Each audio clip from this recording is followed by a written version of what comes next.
பவானி, முதல்ல ரஞ்சித்தை ரிலீஸ் பண்ணுங்க. 10 நிமிஷத்துல பெயில் ஆர்டர் கொண்டு வரேன். யார் நீ? Criminal lawyer Narasimha. அப்படிலாம் விட முடியாது. பெயில் பேப்பர் எடுத்துக்கிட்டு ஸ்டேஷனுக்கு வாங்க. எதுவா இருந்தாலும் அங்க பேசிக்கலாம். ஏய், நான் ஒரு லீடிங் லாயர். நான் சொன்னா கேட்க மாட்டியா? மரியாதை அவரை ரிலீஸ் பண்ணு. இது பாருங்க, எதுவா இருந்தாலும் ஸ்டேஷன்.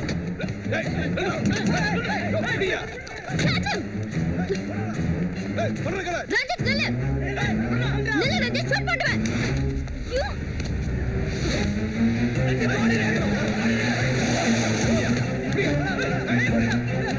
பவானி, வேண்டாம்.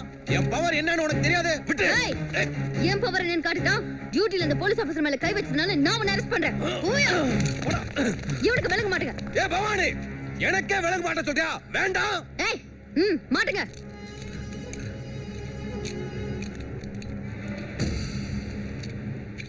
ரெண்டு பேரும் வண்டியில ஏத்து. ரஞ்சித், ஏறாத. நடந்தே போவோம். ஓகே, கூட்டிட்டு வாங்க. நடரா.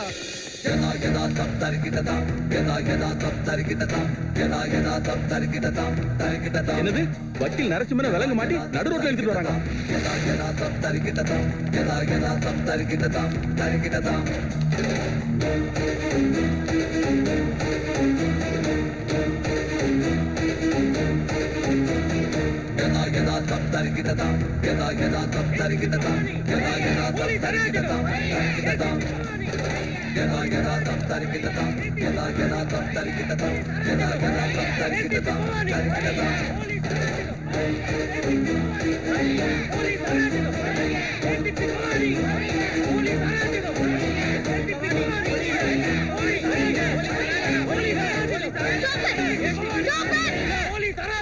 என் டியூட்டியை செய்விடுங்க. எதுமா உங்க டியூட்டி? இன்னைக்கு சிட்டிலேயே லீடிங் லாயர் நரசிம்ம அவரை நடு ரோட்ல விலங்கு மாட்டி அசிங்கப்படுத்தி கூட்டு போறது உங்க டியூட்டியா? தப்பிச்சு போற குற்றவாளிக்கு எதுக்கு விலங்கு போடுறோன்னு சட்டம் படிச்ச உங்களுக்கு நான் சொல்ல தேவையில்ல. ஒரு குற்றவாளியை தப்பிக்க வைக்கிற வக்கீலா இருந்தாலும் சரி, சாதாரண ஆளா இருந்தாலும் சரி, ஐபிசி செக்ஷன் 353 பிரகாரம் அவங்களுக்கு குற்றவாளி தான். ஒரு சீனியர் லாயரை அரெஸ்ட் பண்ணி நடு ரோட்ல இழுத்துட்டு வருவீங்க. அத மக்கள் பார்த்துட்டு சும்மா இருப்பாங்களா? அவங்க டிபார்ட்மெண்டே ஷேக் பண்ணிடுவாங்க. பஸ் கண்டக்டருக்கும் பேசஞ்சருக்கும் பிரச்சனைனா பஸ்ஸுங்களை நிறுத்துறது, தப்பு பண்ண ஆட்டோக்காரனை அரெஸ்ட் பண்ணா ஆட்டோங்களை நிறுத்துறது, இதெல்லாம் உங்களுக்கு ரெகுலரா போச்சுல. எல்லா பிரச்சனைக்கும் ரோட்ல முடிவு எடுக்க முடியாது. சட்டம் படிச்சு நீங்களே பப்ளிக் டிஸ்டர்ப் பண்ணலாமா? எல்லாம் கலந்து போங்க. முதல்ல ஒரு கை வலங்க கழட்டி விட்டுட்டு பார் கவுன்சில் வந்து மன்னிப்பு கேளுங்க. நான் செஞ்ச தப்புன்னு கோர்ட் சொன்னா கண்டிப்பா மன்னிப்பு கேக்குறேன். கோர்ட் வரைக்கும் தேவையில்லை. எங்களுக்கு இப்பவே இங்கேயே முடிவு தெரிஞ்சாகணும். முதல்ல அவரோட விலங்க கைட்டுங்க. இல்லனா இங்க இருந்து நாங்க யாரும் போக மாட்டோம். நான் அவங்கள ரோட்ல இழுத்துட்டு வந்தது அவங்கள எடுத்த முடிவு, நான் எடுத்த முடிவு இல்ல. புத்திசாலித்தனமா பேசுறதா நினைக்காதீங்க. இதுக்கு ஒரு முடிவு தெரியாம நாங்க இங்க இருந்து போக மாட்டோம். எல்லாரும் உட்காருங்க. போலீஸ் அராஜகம், போலீஸ் அராஜகம். ACP Bhavani, ACP Bhavani, ACP Bhavani. Police அராஜகம், ACP Bhavani. You are expected to protect the law, not protect against the law. நான் லாயர்களை அவமானப்படுத்தல. தப்புக்கு துணை பண்ண இந்த லாயர் மேல ஆக்ஷன் எடுக்க எனக்கு எல்லா ரைட்ஸும் இருக்கு. என் வேலையை பண்ண விடுங்க. இல்லனா என்ன பண்ணுவீங்க? ACP Bhavani, ACP Bhavani. Police அராஜகம், போலீஸ் அராஜகம். ACP Bhavani, ACP Bhavani. Police அராஜகம். ஹலோ கண்ட்ரோல் ரூம், போலீஸ் அராஜகம். ஏசிபி பவானி பேசுறேன்.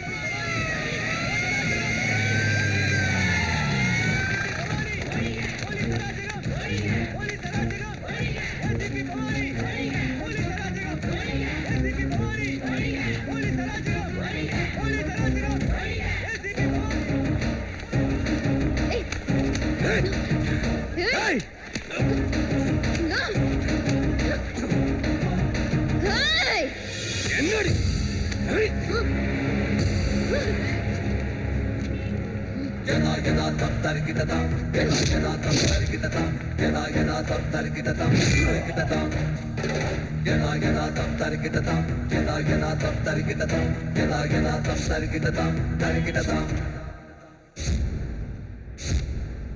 யுவர் ஆனர், அநியாயம் நடந்தாலோ அக்கிரமம் நடந்தாலோ முதலில் போக வேண்டிய இடம் போலீஸ் ஸ்டேஷன் தான்.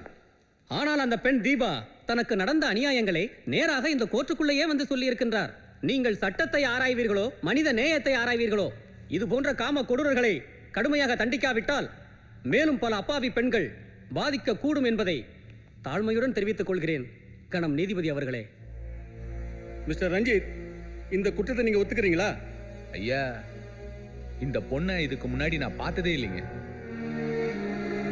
என் மேல இவங்க ஏன் இப்படி அபாண்டமா பழி சுமத்துறாங்கன்னு தெரியலங்க. நான் எந்த தப்புமே பண்ணலங்க ஐயா. ரஞ்சித், இது கோர்ட், ஸ்டேஜில் டிராமா பண்ண. மரியாதை உண்மையை ஒத்துக்க. தப்பு பண்ணாம எப்படிங்க குற்றத்தை ஒத்துக்க முடியும்? யுவர் ஆனர், டிஎன்ஏ டெஸ்ட் எடுத்த டாக்டரை கூப்பிட்டு விசாரிங்க, உண்மை என்னன்னு தெரியும். யுவர் ஆனர், டிஎன்ஏ டெஸ்ட் பண்ணதுல இந்த ரேப்புக்கும் இவருக்கும் எந்த சம்பந்தமும் இல்லை. இதுக்கான மெடிக்கல் சர்டிஃபிகேட்டை ஆல்ரெடி நான் கோர்ட்ல ப்ரொடியூஸ் பண்ணியிருக்கேன். ஒரு டாக்டருங்கிற முறையில் நான் சொல்றேன், இந்த தப்பை அவர் பண்ணியிருக்கிறதுக்கு வாய்ப்பே இல்லை. அவர் பொய் சொல்றாரு யுவர் ஆனர். ரஞ்சித் தப்புன்னு இருக்கார். நீங்க என்ன சொல்ல விரும்பினாலும் இங்க வந்து சொல்லுங்க. யுவர் ஆனர், இந்த ரஞ்சித் ஜூலை 7ஆம் தேதி காலையில் 11 மணிக்கு G3 போலீஸ் ஸ்டேஷன் எதிர்க்க பஸ் கட்டணத்தை குறைக்க சொல்லி போராட்டத்தில் ஈடுபட்டு இருந்த போது அது தடுக்க போன என்கிட்ட சண்டை போட்டது இல்லாம என் கையும் உடைச்சிட்டாருங்க. அதுக்காக அன்னைக்கு நான் அவர் அரெஸ்ட் பண்ணியிருக்கேன். கற்பழிப்பு நடந்ததா சொல்லப்பட்ட அந்த நேரத்தில் ரஞ்சித் என்னோட கஸ்டடியில் லாக்அப்ல இருந்தார் யுவர் ஆனர். யுவர் ஆனர், 11 மணிக்கு அரெஸ்ட் ஆன ரஞ்சித்தை நான் தான் பெயில் எடுத்தேன். அது சம்பந்தமான பேப்பர்ஸை கோர்ட்ல ப்ரொடியூஸ் பண்ணியிருக்கேன். அது மட்டும் இல்லை யுவர் ஆனர், உண்மையான குற்றவாளி போலீஸில் சரண்டர் ஆயிட்டார்.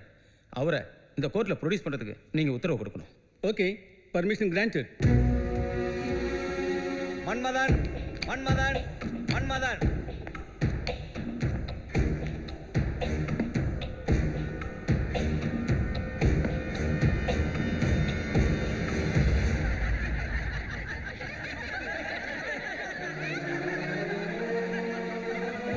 Order, order, order. உங்க பேர் என்ன? மன்மதன். நீங்க என்ன குற்றத்துக்காக சரண்டர் ஆயிருக்கீங்கன்னு தெரியுமா? தெரியும். தீபான்ற பெண்ணை ரேப் செய்த குற்றத்துக்காக. உங்க வயசு என்ன? 80. சுயநினைவோட தான் அந்த குற்றத்தை நீங்க ஒத்துக்கிறீங்களா? ஆமா, என் சுயநினைவோடு தான் ஒத்துக்கிறேன். Stop this nonsense. Your Honor, இவங்க சொல்றதெல்லாம் போய். Miss Bhavani, control your self. I'm sorry, sir. July 7ஆம் தேதி காலை 11 மணிக்கு தன்னை மானபங்கம் செய்ததாக தீபா புகார் கொடுத்திருக்கிறார். ஆனால் அதே நாள் அதே நேரத்தில் பஸ் கட்டண உயர்வை எதிர்த்து ரஞ்சித் தர்ணா செய்ததாகவும் அதை தடுக்க வந்த இன்ஸ்பெக்டர் காசிமுத்துவின் கையை உடைத்ததாகவும் அவரே இங்கு ஒத்துக்கொள்கிறார். ஒரே நேரத்தில் ஒரு நபர் 2 இடங்களில் இருந்திருக்க வாய்ப்பில்லை. மருத்துவ பரிசோதனையில் ரஞ்சித் குற்றவாளி இல்லை என்பது நிரூபணமானதாலும் திரு மன்மதன் குற்றத்தை தான் செய்தேன் என்று போலீசில் ஒப்புக்கொண்டதாலும் அவரை 15 நாட்கள் போலீஸ் காவலில் வைத்து விசாரித்து உண்மையை கண்டறியுமாறு உத்தரவிடுகிறேன். ரஞ்சித் ஒரு போலீஸ் அதிகாரியிடம் தகராறு செய்து தாக்கியதற்காக 500 ரூபாய் அபராதமும் கட்டத் தவறினால் 3 மாத சிறை தண்டனையும் விதித்து தீர்ப்பளிக்கிறேன்.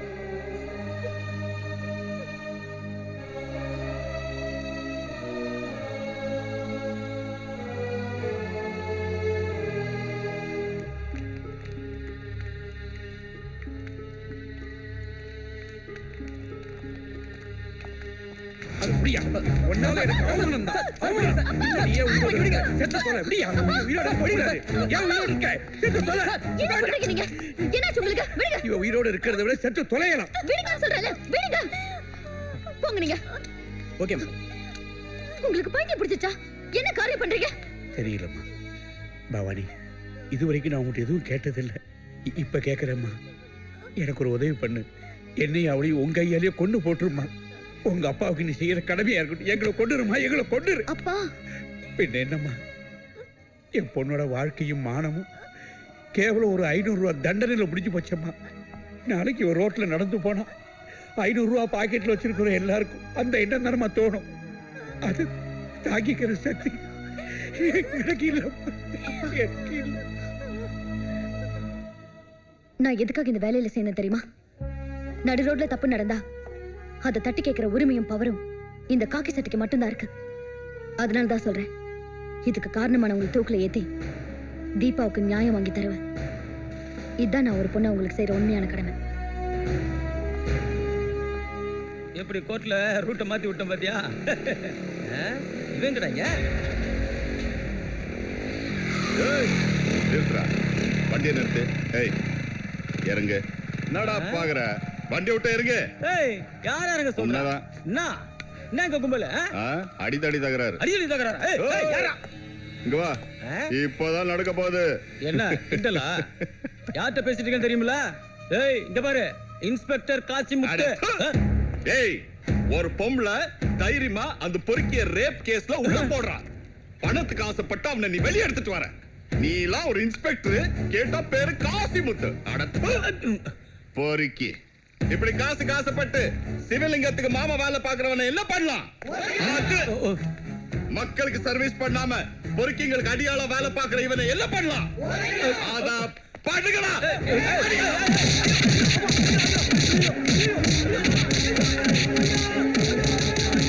நான்சென்ஸ். ஒரு சாதாரண ஆளு இன்ஸ்பெக்டர் நடு ரோட்ல போட்டு அடிச்சிருக்கான். அவனை இதுவரைக்கும் அரெஸ்ட் பண்ணி நம்ம கஸ்டடி கொண்டு வராம இருந்தா என்ன அர்த்தம்? இந்த இன்சிடென்ட்க்கு அப்புறம் நாம சைலண்டா இருந்தா எவன் வேணாலும் போலீஸ்காரன் அடிப்பான். பெரிய ஆளுங்க உள்ள சப்போர்ட்லாம் இல்ல சார். நம்ம டிபார்ட்மெண்ட் உள்ள உங்க சப்போர்ட்ல தான் சார் அடிச்சாங்க. What do you mean? நீங்க ஏன் மேடம் கோபப்படுறீங்க? வந்து ஒரு மாசம் கூட ஆகல, அதுக்குள்ள இவ்வளவு அராஜகம் பண்றீங்க. உங்கள மாதிரி போலீஸ் ஆபீசர் இதுவரைக்கும் பார்த்தது இல்ல. You're crossing the limits. என்ன பவானி? What is this? நமக்குள்ள நாமே சண்டை போட்டுக்கிட்டா ரவுடிக்கு நமக்கு என்ன வித்தியாசம்? அதல்ல சார். இதுக்கு மேல நான் எதையும் கேட்க தயாரா இல்ல. இன்னும் 24 மணி நேரத்துல அந்த சூர்யாவை நீங்க அரெஸ்ட் பண்ணி ஆகணும். That's all. You can go. Okay sir.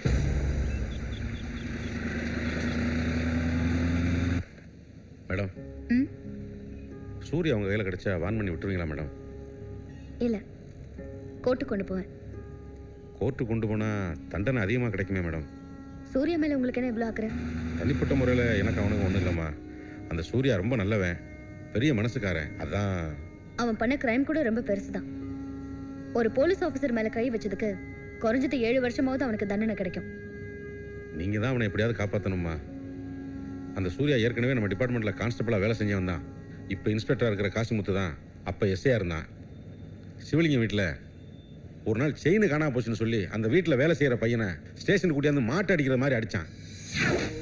ஏய் மரியாதையா சொல்லிடு, செயின் எங்க வச்சிருக்க? இல்ல சார், நான் எடுக்கல சார். கேக்குறல?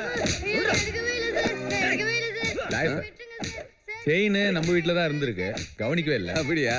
கிடைச்சிருச்சா? கிடைச்சிருச்சு கிடைச்சிருச்சு. யோ எஸ்ஐ காசிமுத்து, செயின் கிடைச்சிருச்சா? அந்த பையனை விட்டுரு. கிடைச்சிருச்சா? ஏண்டா புறம்போக்கு, பச்சை குழந்தைய அநியாயமா அடிச்சியே கொன்னுட்டிய. தொலைஞ்ச செயின் திரும்ப கிடைச்சிருச்சு, போன உசுறு திரும்ப வரமாடா. உன்னெல்லாம் நடு ரோட்ல நிக்க வச்சு சுட்டு சாவடிக்கணும். அந்த அடிதடி நடந்ததுக்கு அப்புறம் காசிமுத்து சூர்யா மேல ரொம்ப கடுப்பாயிட்டான். சூர்யாவோட குழந்தைக்கு உடம்பு சரியில்லைன்னு தெரிஞ்சும் கூட நைட் அண்ட் டே டியூட்டி போட்டு அவனை ரொம்ப டார்ச்சர் பண்ணிட்டாமா.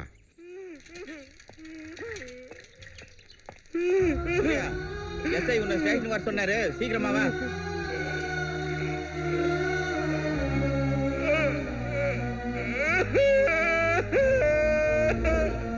ஆமா, சாராய மாமூலாம் வந்துச்சுல? எவ்வளவு வந்துச்சு? 3 லட்சம். 3 லட்சம் வந்துச்சா? Okay okay.